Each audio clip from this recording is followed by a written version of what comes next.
Мемлекеттик каттоо кызматынан мурдагы премьер-министр Данияр Үсөнов кыргыз жарандыгынан чыгуу боюнча арыз менен кайрылган эмес.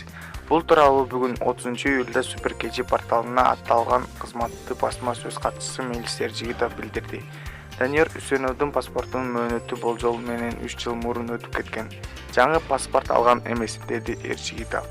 Эске салсак, 27-июль күнү Беларустун жалпыга маалымдоо каражаттары Кыргыз өлкөсүнүн мурдагы премьер-министри издөөдө жүргөн Данияр Үсөнов тууралуу маалымат жана анын сүрөтүн жарыялаган.